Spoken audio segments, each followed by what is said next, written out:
S&P lowered its Poland rating from A- to BBB+ for foreign currency bonds and from A to A- for local currency bonds with a negative outlook. The zloty was hit hard and weakened to 4.48 versus the euro, its 4-year low. Now, Kasia, I have a couple of questions. One of them, was it actually a surprise, this rating move? We were quite surprised to see both the downgrade and change of the outlook to negative.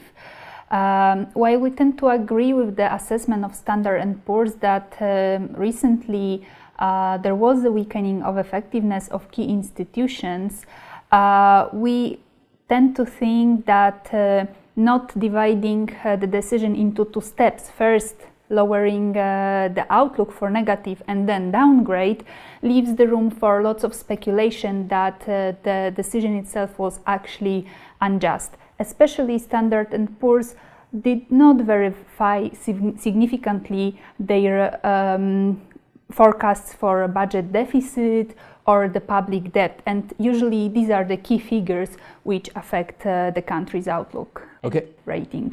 In the light of that, do you think the other agencies will follow? At this point, Fitch affirmed and confirmed that Poland has the same rating and stable outlook. However, it pointed the risks that if there is further deterioration of public finance, it's likely that the downgrade or changing the outlook for negative will follow. And at this point, Moody's did not release any statement. However, we see the risks that if the fiscal policy will be loose and we will see further deterioration of public finances, we will see the downgrade. Okay, the zloty was not only hit hard by the rating cut, but it was also hit because of FX conversion plans. Can you comment on that? Indeed, both things happened on Friday. The first one was the FX conversion plans which kept the zloty at the elevated level at 4.42 versus euros since the morning. The FX loan conversion plan seems to come at the bad timing, and the proposal itself is going to be a huge burden for the banking sector. First of all, let me mention that the bank tax was already approved, and it's estimated that it's going to cost banks around 5 billion Polish zloty. And at the top, the FX loan conversion may bring further losses. Banks will be forced to return what they have earned on the spreads, and then they will be forced to convert the FX loans.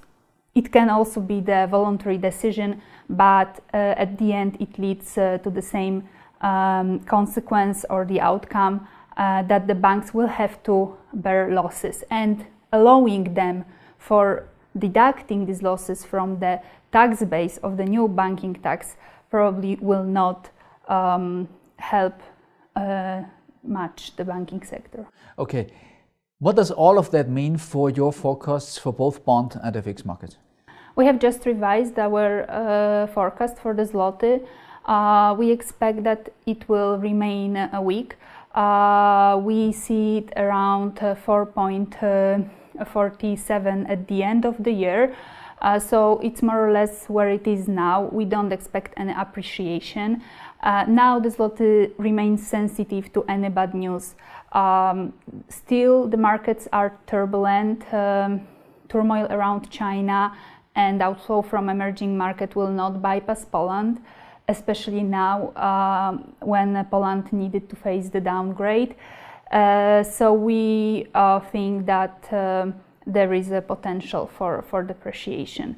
And as far as bond market is concerned, we tend to think that increasing risk premium will keep the yields slightly higher. We see a long end of the curve at 3.2% at the end of the year, while the short end has a potential to drop. Okay, Kasia, thank you very much for your time. Thank you. Thanks for your time. See you around.